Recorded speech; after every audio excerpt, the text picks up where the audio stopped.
Hello, hello. Dear students, Jai Hind and very good morning. Welcome back to our e-learning program. Today, you are attending lecture number 10, chapter you all know very well. Chapter which continues is carbon and its compounds. Name of the chapter we know, and almost in this particular chapter we covered almost all topics. Today's lecture is just for covering two remaining topics. We are going to discuss today about one topic, a little topic, but those structures and electron dot structure we need to draw. So, one topic left from lecture number 3, a little bit, and then we are going to cover the last topic in this particular chapter, and where we are going to discuss about cleansing agents, means those chemicals which are used for the cleansing purpose. About those chemicals which are used for cleansing purpose, that we are going to discuss in today's lecture. Okay, so before we start this lecture number 10 today, as you know, uh, name of the chapter, again let us write name of the chapter, carbon and its compounds. Name of the chapter is carbon and its compounds, and today you are attending last lecture in this particular chapter. Okay, that is lecture number 10, where we want to discuss a little left out topic, that is some ring like structure that we also want to understand today, and then the main topic that you all know we are going to discuss about soaps and detergent, that also we are going to discuss today. Okay, as you all know very well, we have studied one very important property of carbon, that is catenation. And that time when we discussed in lecture number 3 that carbon has a versatile nature of not only making a long chain of carbon atom, but those long chain of carbon atoms can be either linear or branched or sometime cyclic in nature. And because of this different types of chain, carbon give rise to so many new compounds. Today, first my target is to understand some cyclic, means ring like chain structure of carbon in some of the compound. We will try to draw structures of some of the cyclic hydrocarbons. Not only that, we will also try to do at the same time their electron dot structure also. We are going to understand how to draw cyclic structure and how to draw electron dot structure. So actually some part of today's lecture, no doubt, we are going to give it for understanding cyclic structures of some of the carbon compounds. That is what we are going to study today. Understand? So actually, my dear student, the topic itself, understand, is that 4.2, that topic we are continuing of lecture number 3. And I am going to give you idea regarding some of the cyclic structure. Let us try to understand some of the cyclic hydrocarbons. Okay, I am just writing a title, that is cyclic, or I write ring like structure. Okay, cyclic or ring like structure of organic compound, or I can say of carbon compounds. Let us try to understand cyclic or ring like structure, okay, in some of the organic compound which are found in nature. Okay, just try to understand. We already know about alkane hexane because we have discussed in detail about alkanes, that is methane, to mention some of the name: methane, ethane, propane, butane, pentane, hexane. Suppose I ask you, dear student, to write the formula of hexane, you will definitely write C6H14. You know the formula of hexane, but when I am writing this particular formula of hexane, it becomes a linear structure. C6H14, it is a linear structure. But if I write hexane is no doubt found in linear structure also, but same hexane is also observed in nature in some different form. Understand? Let me write the name of one of the cyclic hydrocarbon. Understand? If I write the name cyclohexane, obviously, my dear student, make one thing clear: the molecular formula of cyclohexane is never C6H14. It is going to change. That's why we are sparing some time for particular understanding of ring-like structure or compound. Cyclohexane. If you are asked in exam to make or to draw structure of cyclohexane, not only that, also to draw electron dot structure of cyclohexane, how can you do it?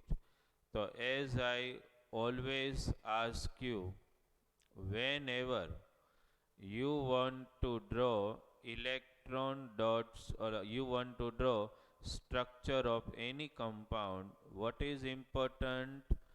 Carbon skeleton is very important. Understand?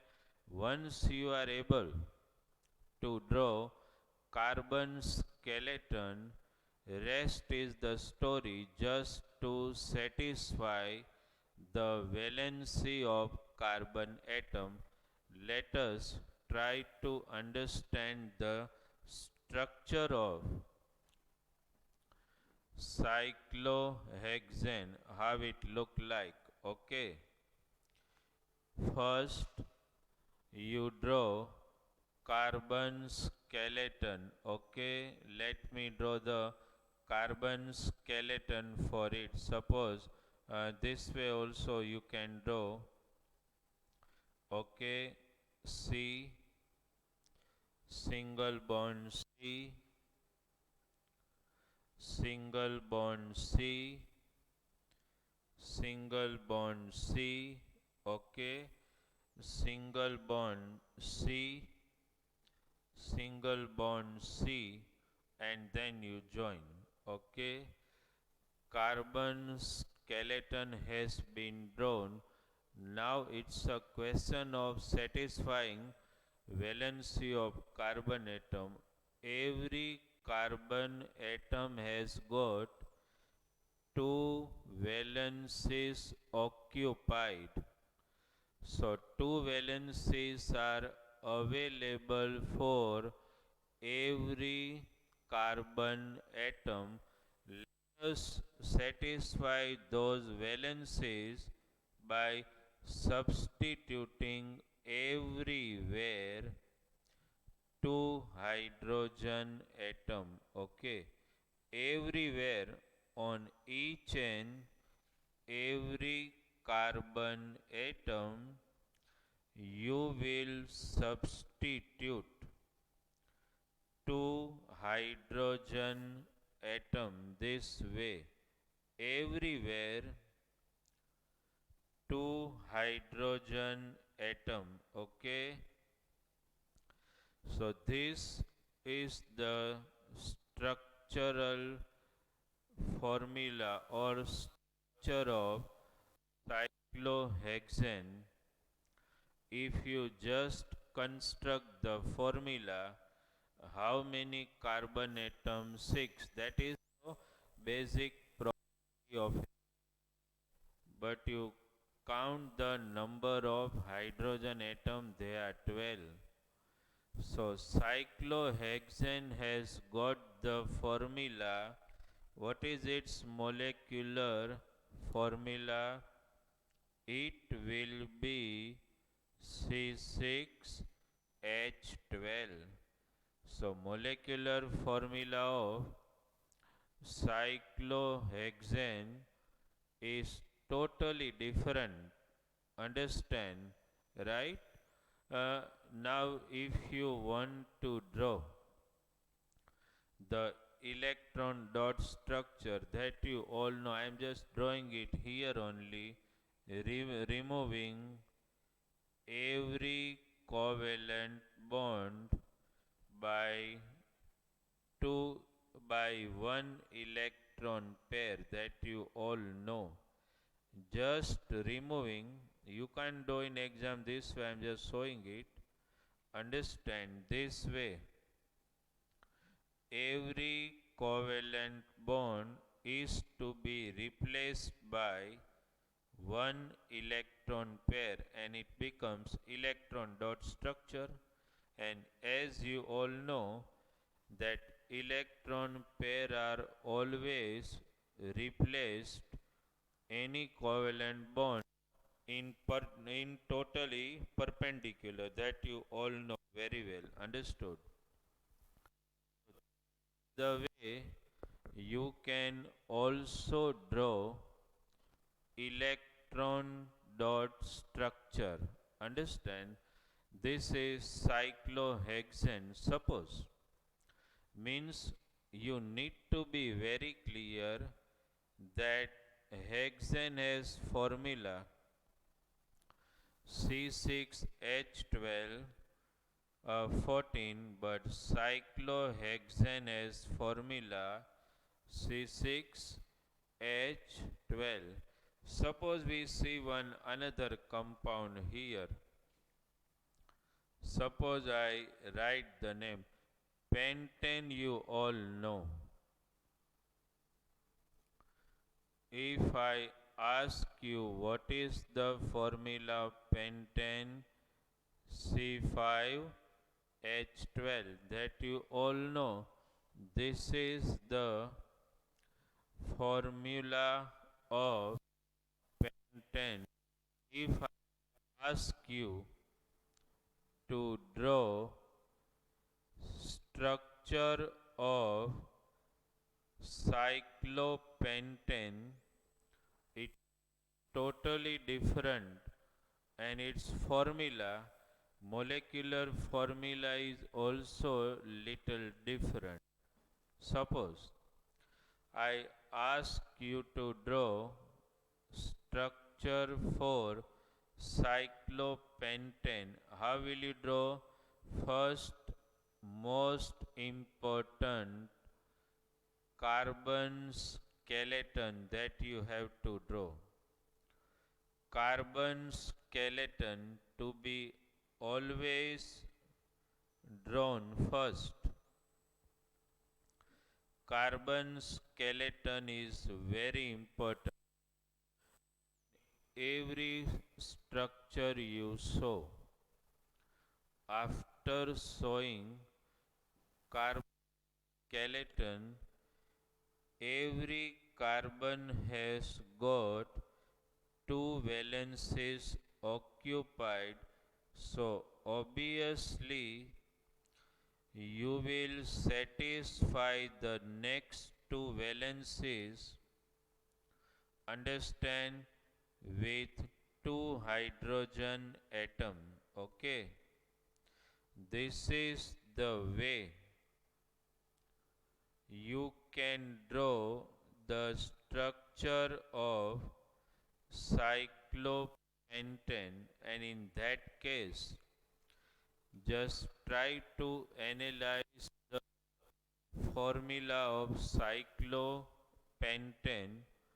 The molecular formula is C5H10, totally different from this. Understand? You must have observed one thing. In MCQ, what can be asked from here? Just try to understand. I have written one formula here, C6H12, and you all know that is the formula of cyclohexane. But my dear student, at the same time you should remember that C6H12 is also formula of, if you can remind, it is also formula of hexene. Understand? So one thing is clear, formula for cyclohexane and hexane is similar.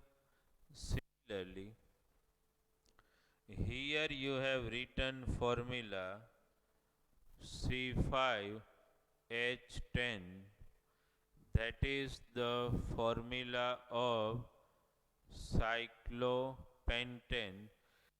Same is also the formula of pentene. You understood this? That means cyclopentane and pentene has got the same formula. So this way you have to understand ring like structure. Understand, right? I gave you an idea in cyclopentane and cyclohexane. So carbon is also means available in the form of ring-like organic compound where they possess ring-like cyclic structure. In textbook they also given cyclic structure of benzene also. Understand? And that you can also get in our material. The formula of benzene is C6H6. You will see 3 double covalent bond also in the structure of hexene, that you can easily understand when you verify it. Okay.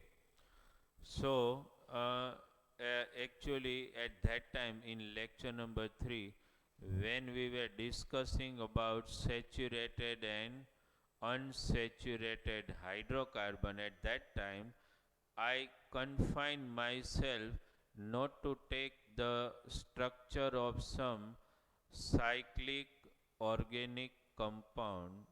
The purpose is this only, that we want to avoid at that time, because at that time we were discussing about linear structure and branched chain structure of carbon atom.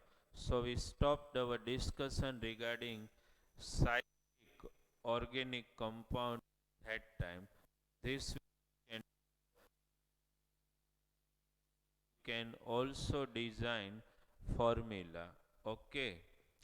This was some left out, intentionally left out topic, understand, of lecture number 3. And now, my dear student, today's topic,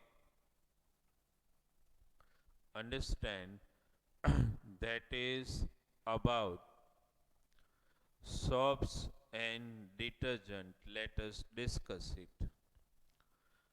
Actually, at the start of the lecture, I spoke one word, that now we are going to discuss about, understand, the last topic in this chapter. We are going to discuss about cleansing agents. Okay. And cleansing agents means, you all know, those chemicals which are utilized for the purpose of cleansing, either for cleaning or for washing purpose. They are known as cleansing agent. Okay. To mention some of the cleansing agent, we can immediately take the name of cleansing agents like soap and detergent. You all know. So our basic discussion today in this particular topic is about soaps and detergent. Actually, in this particular topic, it is not like that you are going to learn how soap and detergent are manufactured industrially. That's not the topic. Topic is cleansing action of soap and detergent. That means how soap are actually performing cleansing action on dirty clothes. That is what we are going to discuss in detail. Okay. What happens, as you all know, before we discuss in detail about soap molecule, detergent molecule, actually on the cloth, obviously you suppose your cloth, understand, which you want to wash.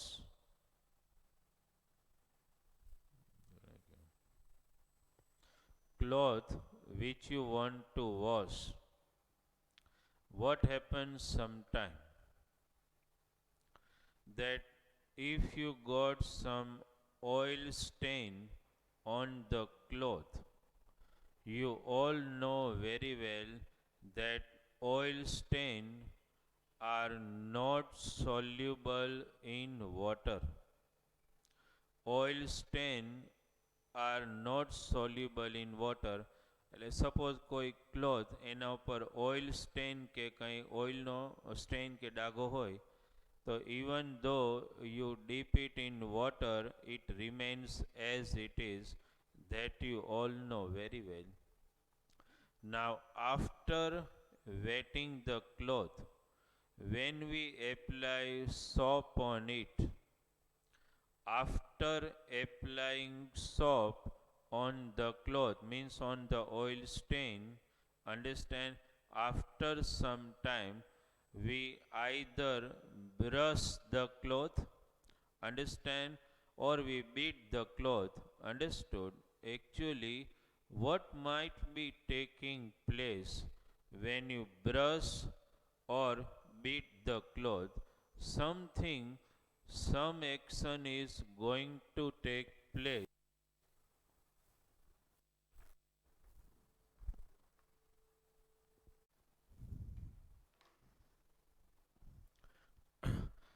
Cleansing agents. Cleansing agent, we understood the meaning of it. Cleansing agents means those chemical compounds which are utilized for the purpose of cleaning, either for cleaning, understand, that is cleaning means either tiles, floors, walls, even cleaning your body or washing your clothes, understand. These are known as cleansing agent. We have to discuss how soap actually work for cleansing of any dirt or stains on the cloth. A very particular mechanism works, understand, behind cleansing action of soap and detergent both, no doubt. Detergent are more efficient cleansing agent than soap, that we all know very well, because detergent are equally efficient with hard water and soft water. It is not the case with the soap. Soap are more efficient only with the soft water. They are not able to perform with the same efficiency in hard water, understand, because whenever soap is utilized along with hard water, its cleansing action is disturbed, and actually soap reacts with the salt ion present in the hard water like sodium, potassium, etc., and forms scum. Scum means, suppose if you just try to wash your clothes with hard water and you apply soap on that, you will not see much formation of the foam. Understand, you will see less formation of the soap and efficiency of the soap is disturbed. Understand, because soap are not equally efficient with hard water as well as in soft water. Okay, now yes, student, let us try to understand the particular cleansing action of soap, how it actually works. So before we understand about the cleansing action of soap and detergent, let us try to draw. Just for understanding, try to draw soap molecule. Soap molecule looks like this. A long hydrocarbon chain we can show this way. Long hydrocarbon chain, and this ionic and COONA. Okay, let us plus here. This is actually soap molecule, and while understanding the cleansing action of the soap, you have to concentrate on this only. No doubt we'll just show detergent molecule also. Actually detergent molecule, we are just showing it. This is detergent molecule. It also contain a long hydrocarbon chain. Okay, detergent molecule we are just showing, it also contain a long hydrocarbon chain, and it contains SO3 Na group. Understand? When you define soap and detergent, how we define soap? So soap are sodium salt soap, long chain fatty acids. Detergents are sodium or potassium salts of long chain fatty acids. Understand? Just try to understand soap molecule in detail. This is soap molecule. This is called ionic, and let us just try to enlarge it and let us try to understand it. Suppose soap molecule, a soap molecule. Okay, let us try to understand it. As far as soap molecule is concerned, it has two ends. This end is called non-ionic end. Just try to understand. And this end is called ionic end. This is ionic end, and this is non-ionic end. Understand? To be more specific, non-ionic end, understood, is known as non-polar end, and ionic end is known as polar end. Okay, this is non-polar end, and that is polar end. Not only that, it has also got another name, that is this non-polar end, okay, is also known as, this ionic end first is known as hydrophilic end. Hydrophilic end. And this non-polar end is known as hydrophobic end. Okay, hydrophilic, three names: non-ionic end, non-polar end, or sometime it is called non-polar tail. Let us be more specific and let us call it polar tail. Okay,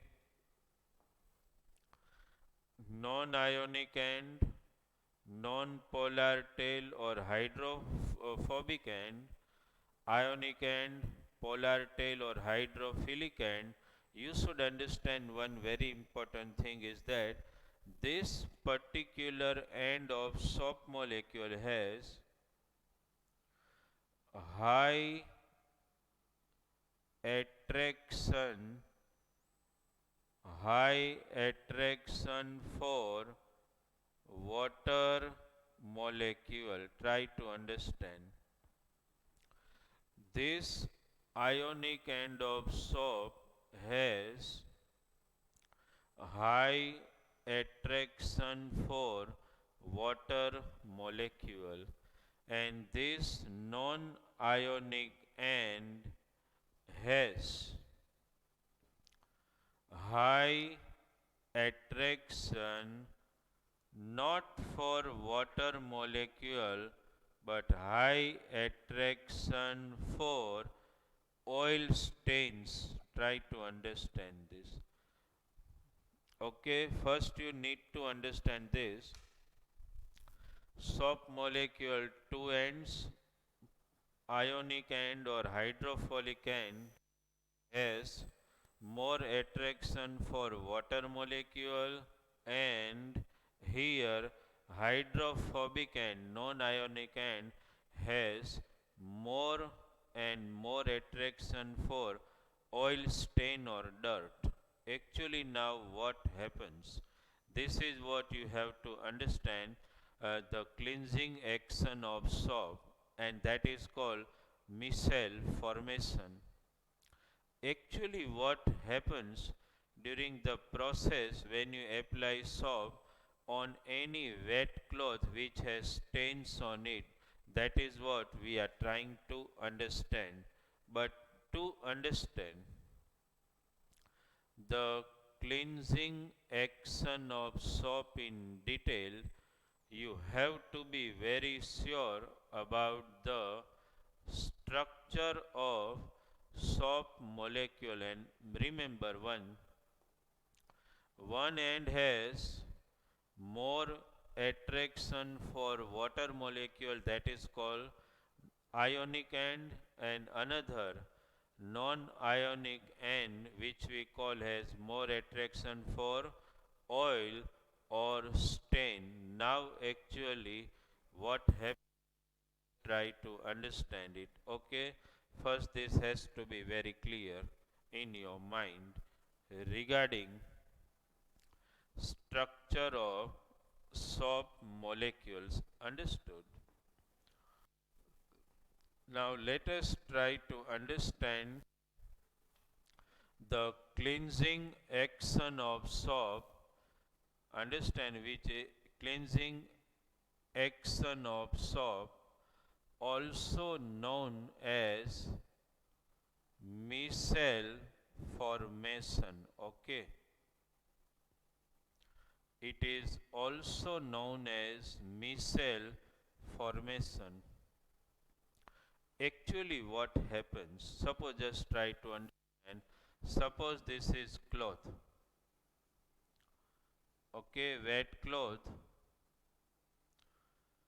Suppose this is wet cloth, it has some oil stains, and as you all know, oil stains are never soluble in water. These are all stains. Now actually what happens, when you apply soap, suppose this is soap, okay. Now when you apply soap, understand, on such cloth which consists of oil stain, actually what happens, a cluster type arrangement is formed where all soap molecule stick to the oil stain actually. What happens? Let us try to understand. Suppose you apply, understood, take an example, you applied soap on these stains, okay. Now when soap is applied on this stain, actually what happens, let us just separate one of the oil stain, okay. Suppose oil stain, you are applying soap on this, so actually what happens, the cloth is wet and a soap molecule, as you know, ionic end has attraction for water molecule and non-ionic end has attraction for oil stain. So all soap molecules make a cluster, means it surround the stain in this way. This is ionic end already. I am just drawing only few. You will be able to understand it. Okay. This is Na plus. This is Na plus. This is ionic and this is non-ionic end. Okay. Here also let us so this actually a cluster type arrangement is formed around the stain, okay, which we call actually micelle formation. Understood? This is what we are showing some clusters. Now what happens? This oil stain, see,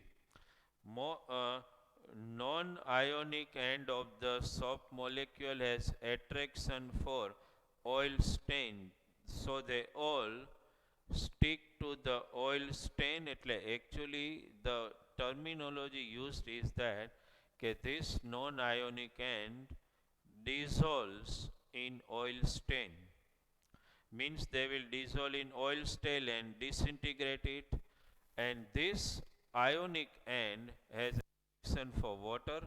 So actually what happens, just try to understand, this is stain. Now water molecule actually establishes link between stain, understand, and water molecule. See this link, okay? It dissolves in the stain and disintegrate it in particle form. A stain comes out from the cloth, and this stain which got disintegrated by cleansing action of soap come out and mix with the water. Understand? So actually what happens when you try to wash the clothes, the oil stain is disintegrate and it deposit here in the form of that dirt. Understand? That is called micelle formation. And to remove that, what you do, you pour some more water and you just either brush the cloth. Actually when you brush the cloth, you are removing this dirt consisting of oil particle which are disintegrated by the cleansing action of soap. Either we brush clothes or we beat clothes. Understand? This way stains present on the water, present on the cloth surface can easily be removed. This is called actually cleansing action or micelle formation, understand, by soap molecules. Similar, detergent also acts, but as far as detergent is concerned, what we do today is actually detergent molecule work efficiently in the same way that you have to take first you take detergent and dissolve in water. After the mixture is prepared, the cloth are taken and they are dipped in that solution. The moment clothes are dipped in the solution, one end of the detergent molecule has attraction for that stain and another end, ionic end, has attraction for water. As a result, again this cluster formation, micelle is formed and oil stain is disintegrated. That oil stain which is disintegrated will remain and dissolve in the form of mixture in the water. That's why when you dip any clothes in the detergent mixture, actually what happens, after some time the water mixture becomes dirty because of removal of this dirt and stains. Actually, in nowadays we are utilizing detergent mostly in washing machine, where what happens that such clothes are not beaten but they are actually rinsed vigorously inside the washing machine with the help of particular mechanism, and during this rinsing process it is one type of beating, understand, or brushing only, and dirty water is removed from one outlet, and this way cleansing action of detergent also take place. Ultimately, either soap molecule or detergent molecule, whatever you take, both are performing the same action of removing either dirt or stain present on the clothes. Understood? Now, my dear student, soap, detergent, both are performing the same type of cleansing action. But one more thing, detergent soap molecule, understand, one end of the soap molecule is also dissolving in water, that we all know. But mind one thing, as far as soap molecule is concerned, no doubt ionic end has attraction for water molecule, but if it is hard water consisting of sodium, potassium, magnesium salt, then the molecule will not dissolve properly in water and form a scum type mixture. Understand? Means you are not able to see such forms which it forms with the soft water, which will reduce its working efficiency. So that's why soap should not be utilized, understand, with hard water. Detergent can be utilized easily with hard water and soft water, because detergent molecule also, ionic end of detergent molecule has attraction for water, no doubt, but at the same time they dissolve completely in water molecule, either hard or soft water, and do not form that scum. Understand? That's why detergent are more preferred nowadays rather than soap for cleansing purpose. You understood this? Sometime it happens also that if water is hard and you want to wash the clothes with hard water only, we are trying to reduce its hardness by adding washing soda in it also.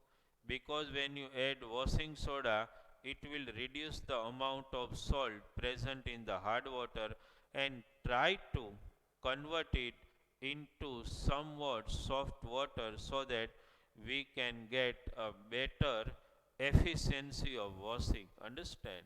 So this is soap and detergent. Okay, how soap and detergent are formed, that's not the topic we have to discuss, because formation of soap and detergent, it is not going to be discussed. Understood?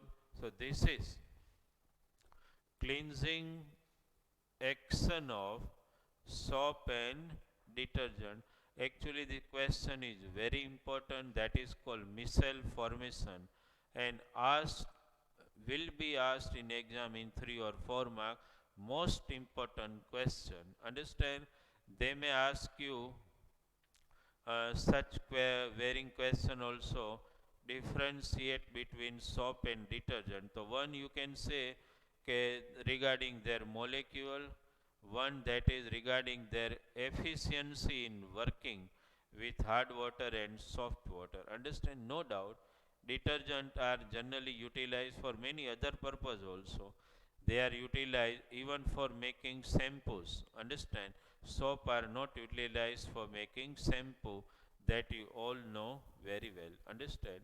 So this is cleansing action of soap and detergent. With this particular lecture number 10, our chapter 4, that is carbon and its compounds, gets over.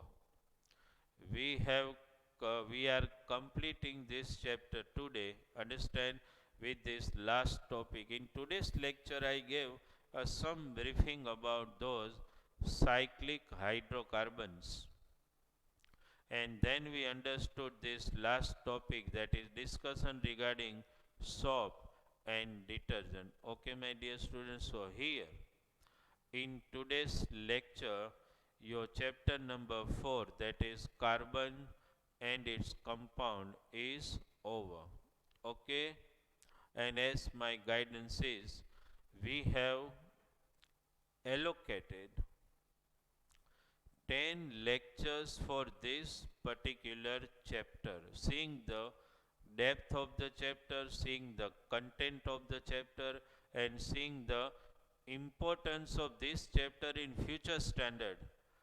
Understand, when you go in 11, 12, you will come across organic chemistry where you have to, no doubt, that's a higher level content, but at least if your basic is clear in organic chemistry, that is carbon and its compound, and you are confirm about functional group and all topic which we have covered, will help you in further standard in understanding organic chemistry and molecular formation in more detail. You understood this? So today lecture number 4 is already over. Understood? So as far as our portion is concerned, we have completed 4 chapter in chemistry with today's lecture. One chapter 5 is left in chemistry. We have already completed your biology 6, 7, 8, 9 chapters. In physics we have already completed 10, 11. So now we are left with chapter 5 in chemistry, chapter 12, 13 in physics. Understand? And as far as biology is concerned, some of the topic are foundation topic and rest of the topic from chapter number 15, 16 that we are going to explain. Okay, my dear student, thank you very much.